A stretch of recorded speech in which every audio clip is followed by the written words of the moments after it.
Halo, selamat sore. Perkenalkan nama saya adalah Wiwi Herawati. Saya adalah salah satu mahasiswi Universitas Pancasakti Prodi Manajemen semester 2. Di sini dosen pengampu saya, Ibu Iva Masrifa, memberikan kesempatan untuk membawakan materi perilaku organisasi dengan tema adalah sikap dan kepuasan kerja.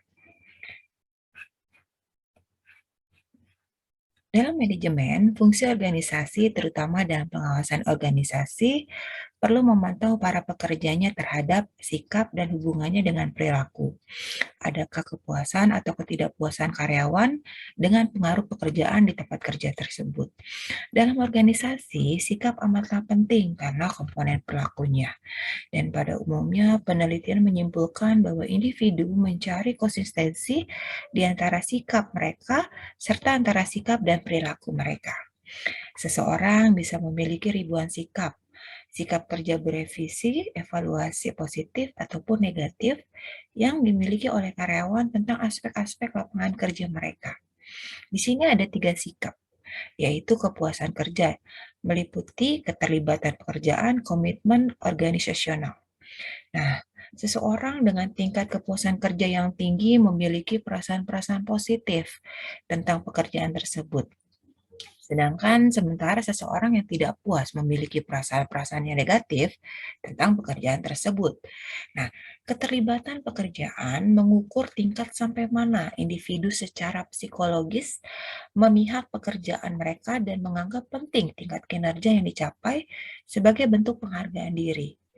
Karyawan yang mempunyai tingkat keterlibatan pekerjaan yang tinggi sangat memihak dan benar-benar peduli dengan bidang pekerjaan yang mereka lakukan, seperti pembahasan yang akan kita simak berikut ini. Sikap dan kepuasan kerja. Di sini kita bahas adalah pengertian sikap kerja, di mana berbicara masalah sikap, sebenarnya hal ini sudah merupakan sesuatu yang sangat populer dan penting, terutama dalam rangka pembahasan psikologi sosial. Para ahli mengetahui atau mengakui bahwa sikap dapat terbentuk karena adanya pengaruh dan peranan pembawaan dan lingkungan. Yang keduanya mempunyai fungsi yang sama dalam arti bahwa sikap tidak dibawa sejak lahir atau sejak manusia lahir. Sikap adalah keteraturan perasaan dan pikiran seseorang dan kecenderungan terhadap aspek lingkungannya. Sikap sementara tercermin dari kecenderungan perilakunya dalam menghadapi suatu situasi kondisi atau lingkungan yang berhubungan dengannya. Nah, sikap adalah tanggapan respon atau respon yang mengandung komponen-komponen kognitif atau pengetahuan, afektif sejauh mana penilaiannya terhadap objek, dan konaktif di mana kecenderungan untuk berbuat. Yang dilakukan oleh seseorang terhadap sesuatu objek atau stimulus dari lingkungannya, yaitu sikap didefinisikan sebagai kecenderungan merespon sesuatu secara konsisten untuk mendukung atau tidak mendukung dengan memperhatikan objek tertentu. Nah, di sini kita bahas tentang jenis-jenis sikap. Aspek-aspek sikap. Second and Beckman membagi sikap menjadi 3 komponen yang dijelaskan sebagai berikut. Yang pertama adalah komponen kognitif, di mana ini adalah komponen yang terdiri dari pengetahuan.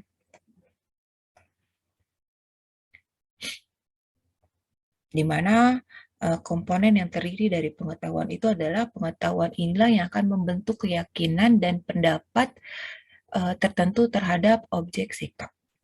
Yang kedua adalah komponen afektif, di mana ini adalah komponen yang berhubungan dengan perasaan senang atau tidak senang, sehingga bersifat evaluatif, dan komponen ini erat hubungannya dengan sistem nilai yang dianut pemilik sikap. Lalu yang ketiga adalah komponen konatif, di mana ini adalah komponen sikap yang berupa kesiapan seseorang untuk berperilaku yang berhubungan dengan objek sikap. Nah, ketiga komponen ini sangat berkaitan secara khusus dalam banyak cara antara kesadaran dan perasaan tidak dapat dipisahkan. Sebagai contoh, seorang karyawan tidak mendapatkan promosi yang menurutnya pantas ia dapatkan, tetapi yang malah mendapat promosi tersebut adalah rekan kerjanya. Nah, ada perbedaan antara sikap dan nilai meskipun kedua-duanya belief dan kognitif. Pertama, sikap adalah keyakinan, belief, mengenai sesuatu objek yang khusus, mengenai orang atau situasi. Sedangkan nilai adalah bersifat umum. Selanjutnya adalah sikap dan kepuasan kerja, pengertian kepuasan kerja. Kita bahas, kepuasan kerja adalah suatu efektivitas atau respon emosional terhadap berbagai aspek pekerjaan. Definisi ini berarti bahwa kepuasan kerja bukanlah suatu konsep tunggal. Sebaliknya, seseorang yang terdapat atau dapat relatif puas dengan salah satu atau lebih aspek yang lainnya. Sebagai contoh, para peneliti di Cornell University mengembangkan Job Descriptive Index atau GDI untuk menilai kepuasan kerja seseorang dengan dimensi kerja berikut, yaitu pekerjaan, upah, promosi, rekan kerja, dan pengawasan.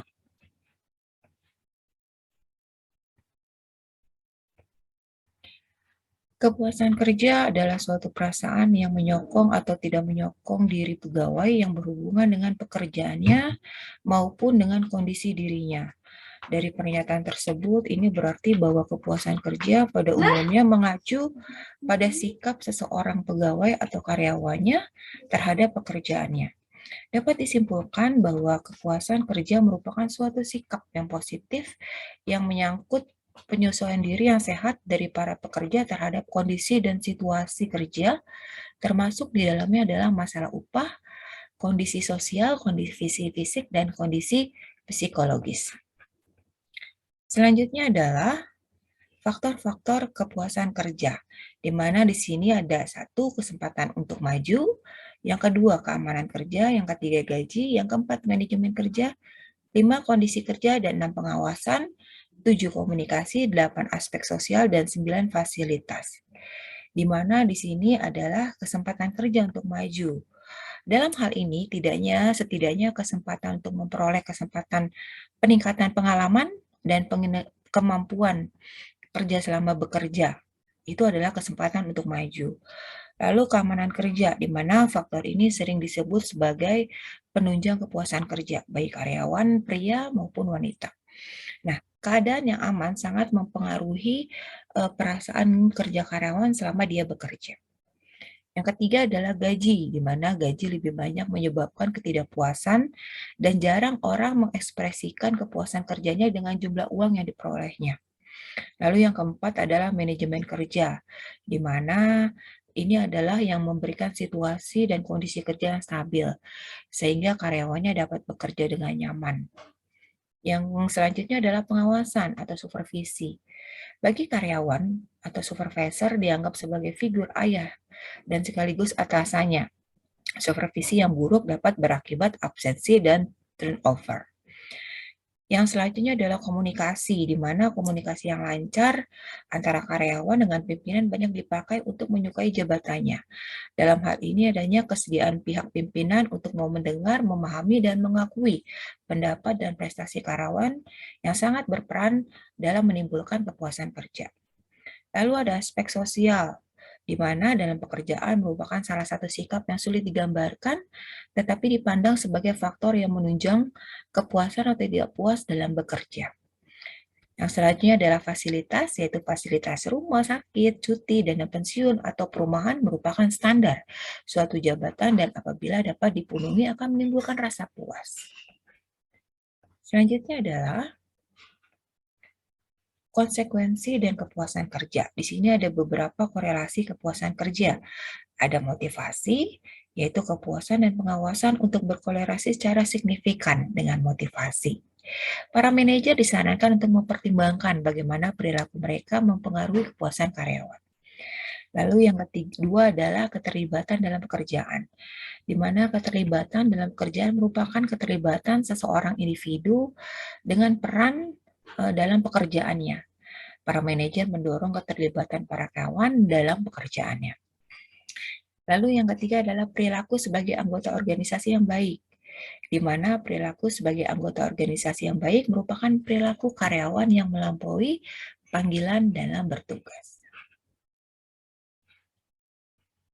Selanjutnya adalah komitmen organisasi, di mana komitmen organisasi adalah mencerminkan bagaimana seorang individu mengidentifikasikan dirinya dengan organisasi dan terikat dengan tujuan-tujuannya.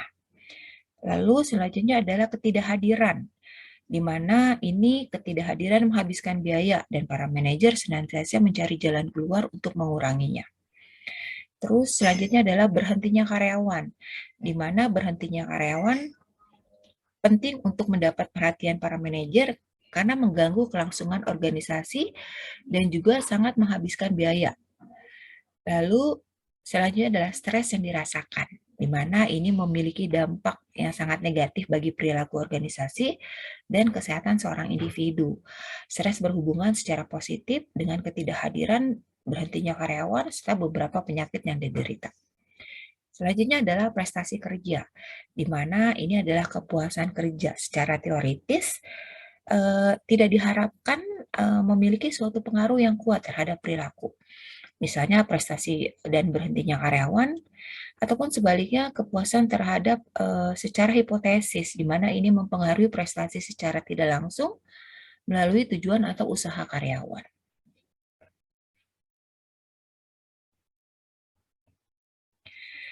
Faktor-faktor yang berfungsi mendorong kepuasan kerja adalah ganjaran yang pantas.